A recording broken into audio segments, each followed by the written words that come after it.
Hi, everyone. This is for our asynchronous class of April 20th, 2026. We'll be covering part one of Sir Gawain and the Green Knight.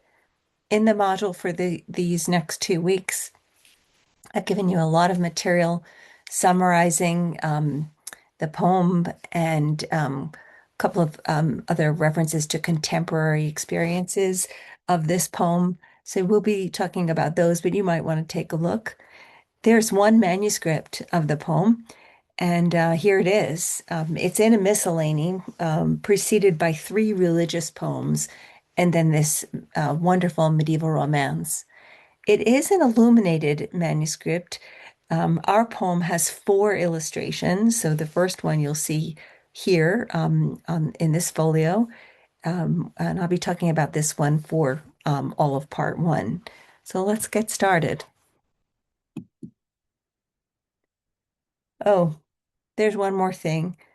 Throughout this slideshow, I'm going to ask you questions about Sir Gawain and the Green Knight, and I'd like you to write 2 or 3 sentences in the Google Doc provided in Canvas for this module. The link is here, but it's also in Canvas. Completion of this, actually, it's a Google form. Completion of this form will count as your attendance as well as earn you 20 points.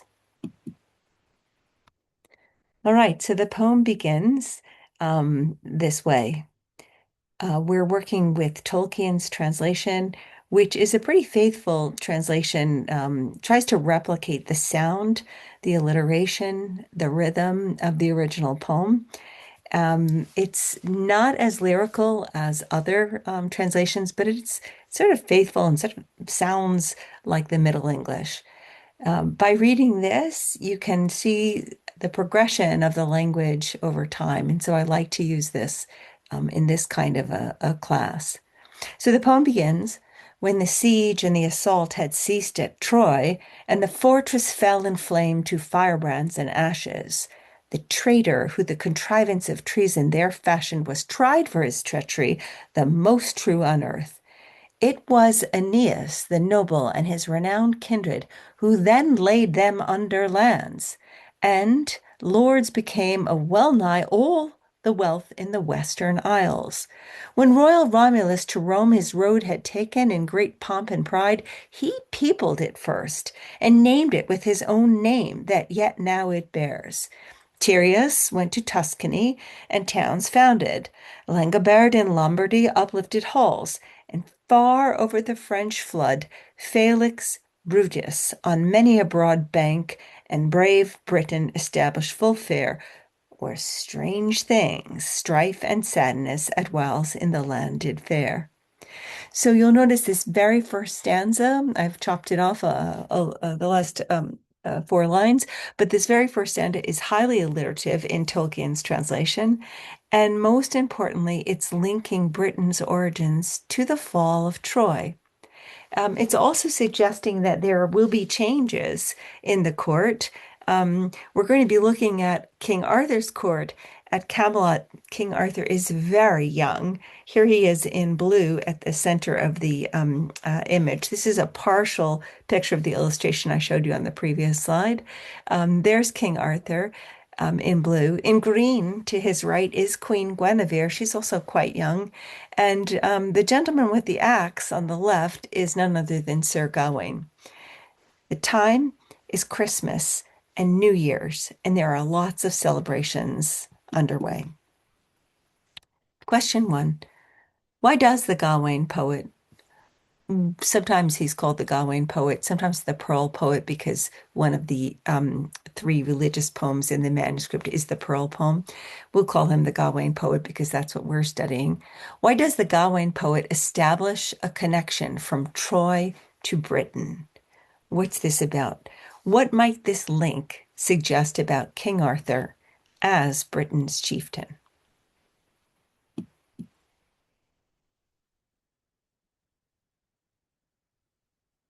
The poem continues about Britain's growth, about its triumphs. And you'll hear, I'm going to keep reading a little bit more to you so that you can hear what happens here at the very end of this stanza. And when fair Britain was founded by this famous lord, this Felix Brutus, bold men were bred there who in battle rejoiced, and many a time that betide they troubles aroused. So they are fighting men, they are warriors, they are chieftains, and they are tribes. And many a time that betide they troubles aroused, right? They were frequently at war, they were vanquishing all of the tribes around them. Well, in this domain, more marvels have by men been seen than in any other that I know of since that olden time. So this domain, this region, is beset by all kinds of supernatural happenings. But of all that here abode in Britain as kings, ever was Arthur most honored, as I have heard men tell. Wherefore, a marvel among men, I mean to recall, a sight strange to see, some men have held it. One of the wildest adventures of the wonders of Arthur.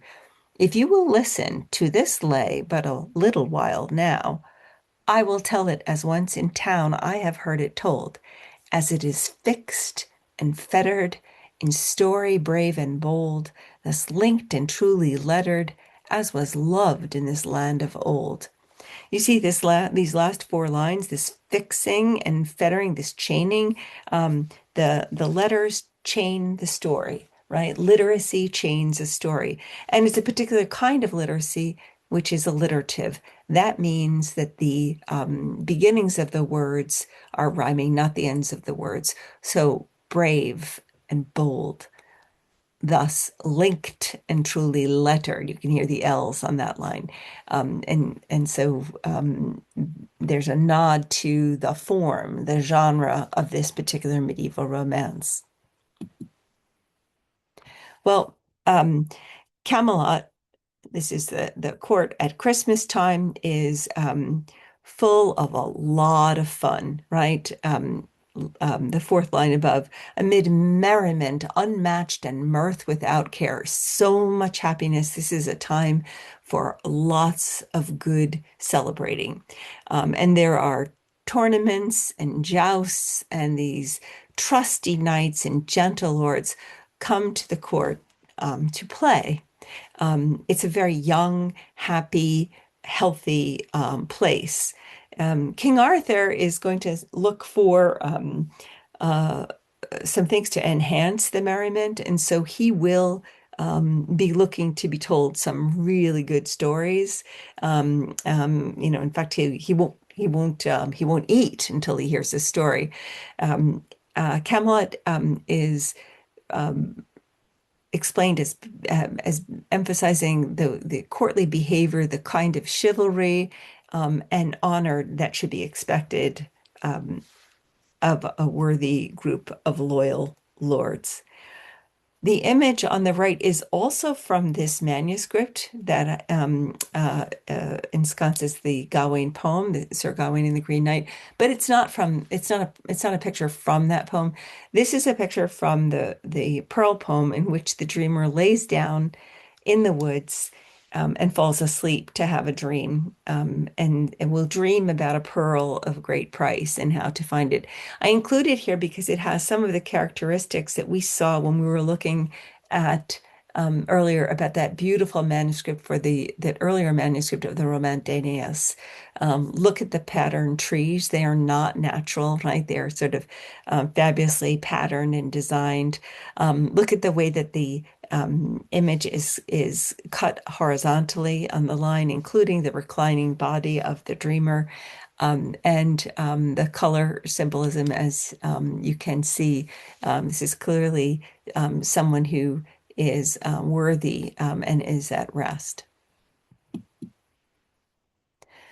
Okay, partying, feasting, really important. We have a couple of images here to show you what the tables looked like.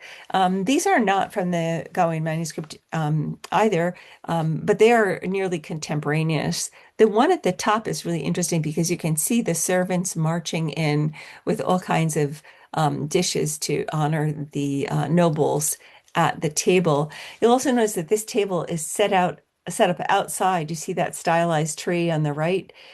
So that's important too, to know that that there's another environment. Arthur's party, Arthur's Christmas New Year party is going to be set indoors, and that's important too. That enclosed space is really interesting. Look at the second image of the feast. This is a little bit later, and you can see that the tables are lined up by rank, actually, with the most nobles there on the top layer, and then alternating between men and women participating in the feast. So here we are. The poem reads in section four in part one. While New Year was yet young, that yesteryear had arrived.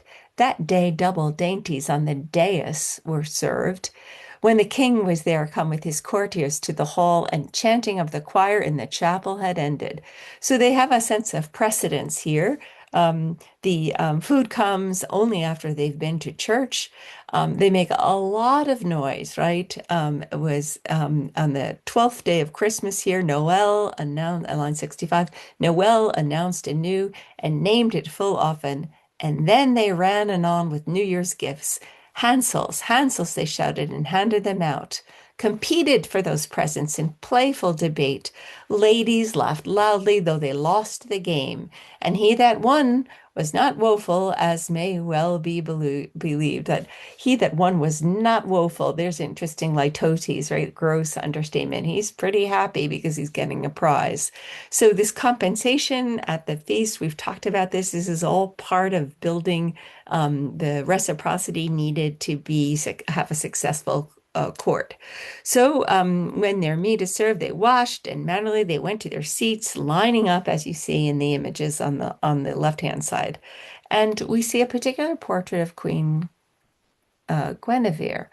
Now, you may have heard stories about Guinevere, about how she um, ultimately cheated on Arthur with his first knight, Lancelot, and how she is duplicitous, and how she has connived and tried to take over leadership of this people. But at this point, the court is young.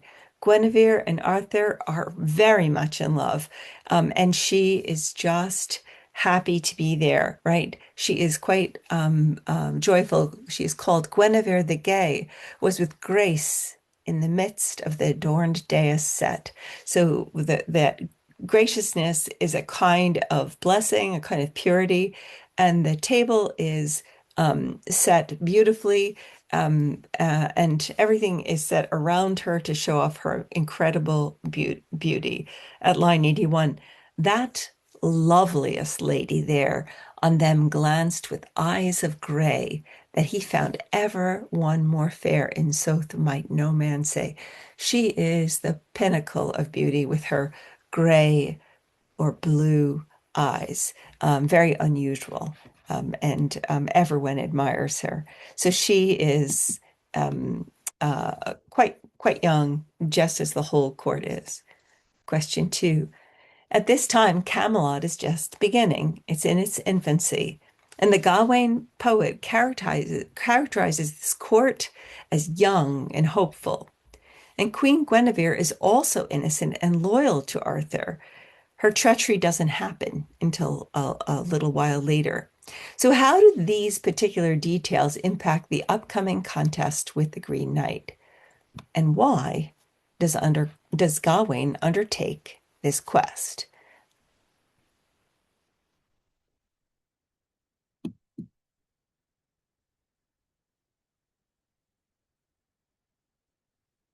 Here's an image of a quest. Uh, the picture on the right is from the 16th century, but they are modeled, trying to approximate what they think medieval dress would have looked like.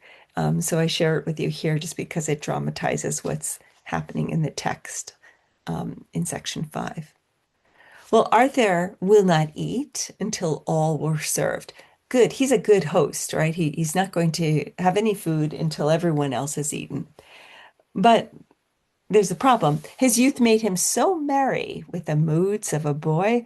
He liked lighthearted life. So loved he the less, either longed to be lying around, right, or longed to be seated. So worked on him his young blood and wayward brain. And another rule, moreover, was his reason besides that in pride he had appointed.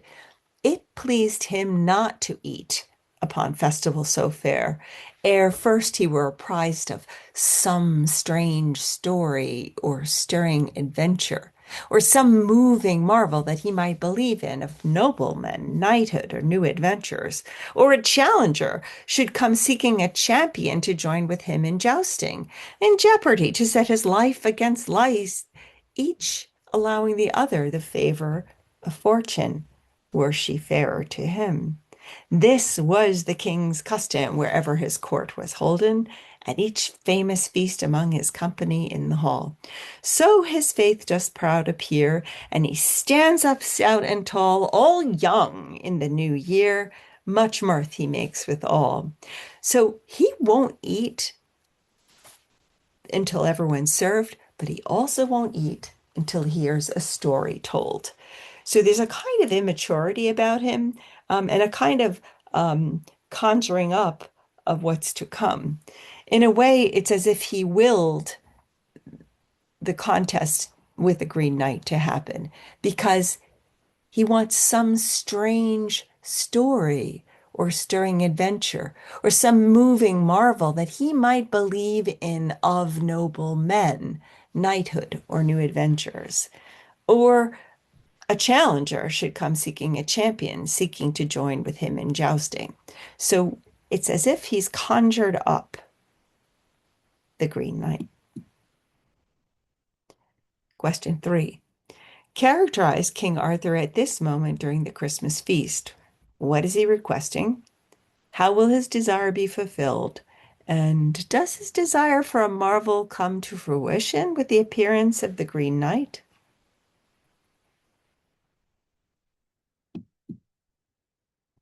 The Green Knight arrives. The image here is of a castle that was built shortly after the Norman conquest in 1066. We've seen other structures built at this time period. This one's quite pretty. It's been added onto in the 12th century and later in the 14th century. So we're right about it would have been built and looked this way um, at the time when this poem was crafted. So you probably recognize it. It was actually this particular gatehouse, this outer gatehouse, was featured in the Harry Potter movies, if that looks familiar. Look at the doorway to the gatehouse. It's quite large. And the reason why they're quite large is because a man on horseback has to ride through them. So, in other words, they don't stop at the gate, get off their horse, and have, them brought inside. They just ride right through. And I want you to think of that as you think of um, how the Green Knight will arrive on horseback into the middle of the feast. You'll also realize that this is an outer gatehouse.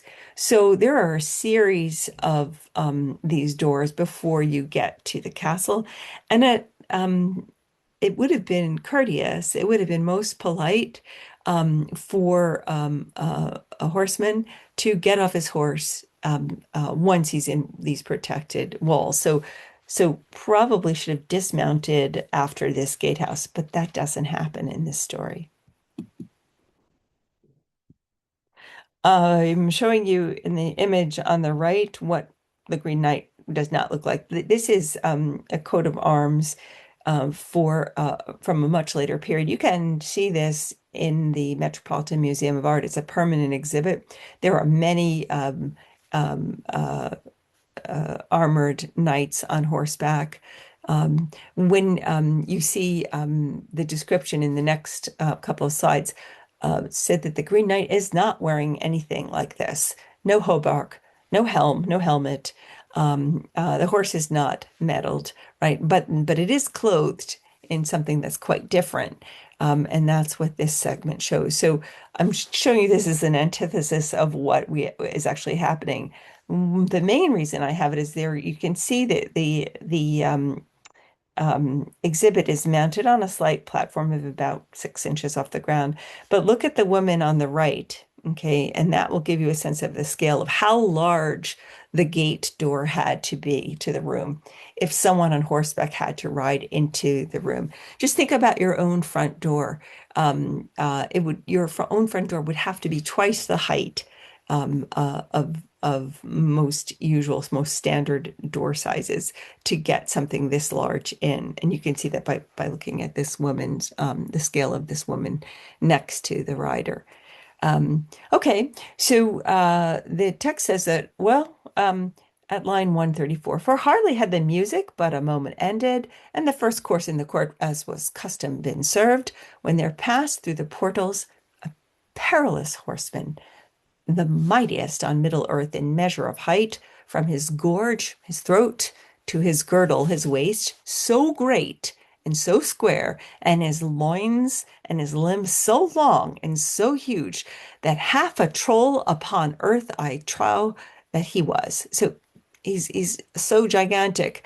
I can't even imagine anyone this large. But the largest man alive, at least I declare him. Okay, so the Gawain poet saying, he's a superlative, right? He is just huge. And he's also very handsome. Yet the seemliest for his size that could sit on a horse. For though in back and breast his body was grim, both his paunch and his waist were properly slight, and all his features followed his fashion so gay in mode. So he's actually not looking like this knight, right? He is fashionably attired, even though he's huge. But here's the problem. For at the hue, at his color, men gaped aghast in his face and form that showed as a fey man fell he past, and green all over glowed. A fey man, this is a someone from the fairy realm. He is completely green. His complexion, his clothing, his horse, and all his gear. Let's just intensify this. In this section, everything, all of green, they were made, both garments and man, a coat tight and close that hung to his sides, a rich robe above it all, arrayed within with fur finely trimmed, showing fair fringes of handsome ermine gay, as his hood was also, that was lifted from his locks and laid on his shoulders. So he's actually quite fashionable. And quite beautiful. There's all of the things that there are not. There are nothing that looks really menacing. In fact, in his hands, he's carrying uh, a branch of holly. And that's an interesting choice. It's as if he's ready for the Christmas party. And he is so beautiful that even his uh, all of his clothing glimmered at line 172, glimmered and glinted all with green jewels. Even the horse that upheld him in hue was the same, I tell, a green horse, great and thick, a stallion stiff to quell, embroidered bridle quick, he matched his master well. So, uh, he's approachable in some ways, except that he's so large. He's decorated in amazing fashion, except that he's so green. Question 4. Why is the Green Knight green? What does this color signify in this poem?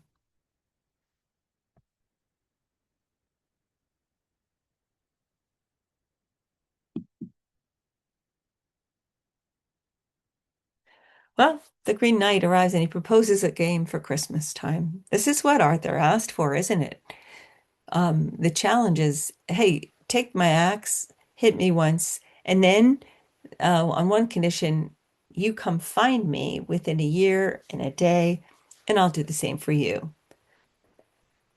Arthur's court doesn't like this game at all. It doesn't seem like a game that can be won. I want to show you a couple of things here. On the right, here's an actual axe head that dates, it's Scandinavian. It dates to the 11th to 12th century. It's missing its handle, very elaborately done, but it's really rather menacing. You see the shape of it, and that's echoed in the image on the left. You'll recognize this as being part of the Bayeux tapestry. You'll also see that the length of the handle there is almost the length of the warrior holding it. And there weren't a lot of axes used in warfare. Mostly they were spears because they were easier to manipulate. This is a very heavy thing. The Green Knight, if you look at the text in the upper right-hand corner, let's look at this first. He says, let me, before he asks the challenge, here's his description. And yet he had not a helm nor a hauberk either, not a pison, not a plate that was proper to arms, not a shield, not a shaft for shock or for blow, but in his hand he held a holly bundle. That is greatest in greenery, where when groves are leafless. This is the evergreen plant of the region, and why it figures in most Christmas decorations, because it is the only plant green at the time. When groves are leafless, and an axe in the other, ugly and monstrous. The two carrying the two things, the holly on one side, a sign of peace, a sign of celebration, and then this horrific axe in the other hand. This axe is a ruthless weapon, a right for one in rhyme to describe. The head was as large and as long as an elwand, a branch of green steel and of beaten gold. On the left, there are two images of a horseman's axe from the 15th century. So we're talking about 100 years after the production of Green Gawain and the Green Knight. But I want you to see how treacherous they are. I mean, this can really, really harm you and would kill you at once. In the middle, at the bottom, another scene from the Bayeux Tapestry. Only one warrior in the front there carrying the axe, the rest with the spear. So the axeman has a kind of a status, is what I'm trying to show you. The image of the Green Knight on the left is, of course, not a medieval image, but I think it shows you how soft he is arrayed, how the embroidered clothing, and the great beauty of the horse, right?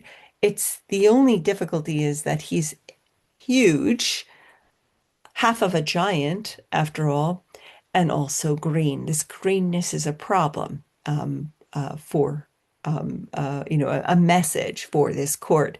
On the one hand, it looks to mean growth and fecundity and fertility and nature. And on the other hand, it should not be coloring a human form or an animal form. So that's the menacing part. And then just to give you another play of the axe, all the way to the right, from the Girlston Psalter, that would be a prayer book. The Psalms were prayed daily. These were amazing productions used in monasteries and at court by everyone. Certain Psalms prayed at regular intervals, and you have here a cleric, a priest, being threatened by a rabbit wielding an axe. Now, rabbits are mysterious characters in Middle English. And this one is acting, he's sort of puffed up, he's standing, he's at almost an anthropomorphic shape. And he's wielding an axe, menacing the cleric to get the prayers correctly. Another representation of a medieval manuscript with what an axe can do. So this is why you might not want to accept such a challenge. It's a bloody business, having an axe being taken to you. So even though there aren't many of them in the militia, they are this effective, as you see by this representation. So uh, the Green Knight addresses them and makes the challenge. He says, listen, I'm just here for a game. So at the top here of section 13. Nay, I wish for no warfare. On my word, I tell thee, here about on these benches are but beardless children. So he's calling out Arthur's court as immature, beardless, really preteens, right, who cannot grow a beard. And he says that, there's no man here to match me. Their might is so feeble, and so I crave in this court only a Christmas pastime, since it is Yule and New Year, and you are young here and merry. So I just want to party with you guys, and this is my game. So he sets up the terms for the game. If anyone at line 291, if any fellow be so fierce as my faith to test, hither let him haste to me and lay hold of this weapon. I hand it over, forever he can have it as his own, and I will stand a stroke from him, stuck still on this floor, provided that'll lay down this law, that I may deliver him another. So what is the Green Knight offering? I'll let you go first. And yet, after a year and a day, we still the length of a legal contract, then you have to come find me and let me do the same to you. Question 5. Does the Green Knight behave courteously? He's offered to let his opponent go first. And more importantly, would you undertake a challenge proffered by an enormous green man? Gawain steps forward using, a typical modesty topos. Arthur says, "Well, I'm the king. I should do this, right?" And Gawain says, "No, no, no, no. You're too important." And at line 354, he says, "I am the weakest. I am aware, and in wit feeblest, and the least loss, if I live not, if one would learn the truth. So I would like to do this." So what is Gawain doing by requesting this challenge? So please, I've asked first, so you should accord it to me, he says. Question 6. What motivates Gawain to accept the Green Knight's challenge?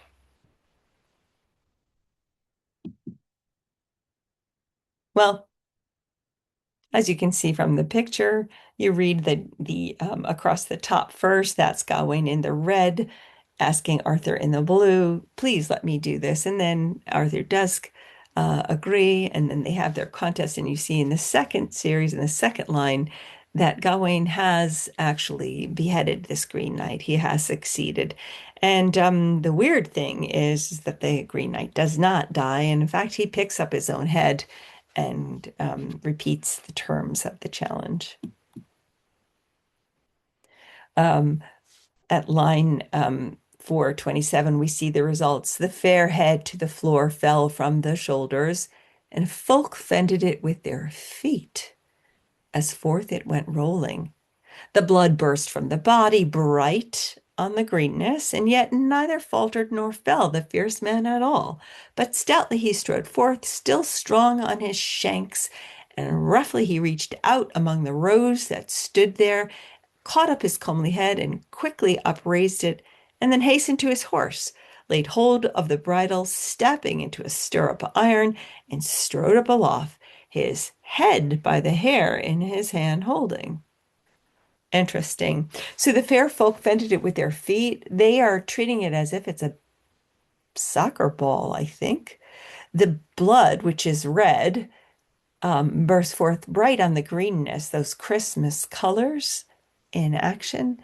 He goes through the rows. We've seen those rows of tables, the trestle tables at the feast. He picks it up and holds it kind of sort of ignobly by the hair. Question 7.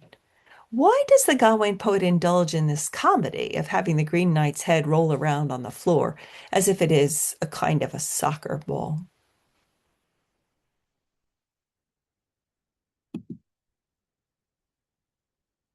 Well, the severed head speaks to Gawain. and it reminds him to meet him at the Green Chapel 1 year later for the return blow. Um, and he says, get ready. Look at line 449. See thou get ready, Gawain, to go as thou vowest, and as faithfully seek till thou find me, good sir, as thou hast promised in this place, in the presence of these knights. To the Green Chapel go thou and get thee, I charge thee, such a dint as thou hast dealt. Indeed, thou hast earned a nimble knock in return on New Year's morning. So a dint, right? A little nick on my neck that you've given, you're going to get the same, is what he's suggesting. And at line 454, something really interesting happens. This is the point where a challenger should actually reveal himself so that you know who you're fighting with, right? In fact, if Gawain were thinking, he would have asked for the Green Knight's name, right, earlier. Well, the Green Knight says only this: the Knight of the Green Chapel. I am known to many. So if to find me thou endeavor, thou'lt not fail not to do so. Therefore come, or be called a craven thou deservest. He doesn't actually give him his name. Question 8. The Green Knight deliberately does not tell Gawain his name, giving only an epithet, the Knight of the Green Chapel. Can you predict why this omission might be important? Why doesn't the Green Knight give his name?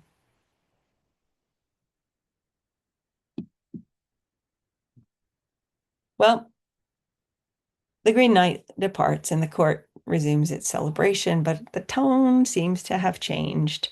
Um, Gawain in particular should be nervous, right? Here, the images of also from a psalter from a prayer book. This is a 13th century psalter, and is a depiction from December. Um, the laborer here, not a knight at all, has an axe. He's killing the boar for a Christmas feast, most likely. But I like you to see how difficult it is to lift that axe over the head. In section 21, though Arthur the High King in his heart marveled, he let no sign of it be seen. So Arthur might be nervous, but he doesn't want anyone to know it, right? And he said aloud to the queen, so calmly, with courteous words, Dear lady, today be not downcast at all. Such cunning play well becomes the Christmas tide, interludes and the like, and laughter and singing amid these noble dances of knights and of dames. Nonetheless, to my food I may fairly betake me, for a marvel I have met, and I may not deny it. He glanced at Sir Gawain, and with good point he said, Come, hang up thine axe, sir. It has hewn now enough. So Arthur says, basically, put away these um, uh, gloomy thoughts of next year. Right now, we're having a party. Hang up your axe. Question 9. In this section, Arthur affectionately comforts Guinevere, noting that such, quote, cutting play well becomes the Christmas tide. What does Arthur associate with the Christmas festival exactly? Well, great key themes introduced. Obviously, this is not a medieval image, but I think it's really wonderful because it's the Green Knight in his nobility comforting Gawain with the bloody axe, the head sort of looming above, almost looks like an image of Christ hanging over. His eyes are closed. He's wearing a crown of holly, which is thorn-like. So these themes of chivalry and honor, courage and fear, a supernatural, and then other tests of character. Question 10. Part 2 of Sir Gawain and the Green Knight begins with a refreshing of the earth after the winter and the changes of the seasons. Why?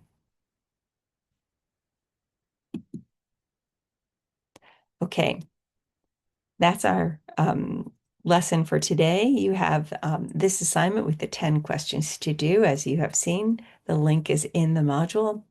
And you also have to complete quiz 10, which is related to the Knight's Tale, and that is at the top of this group.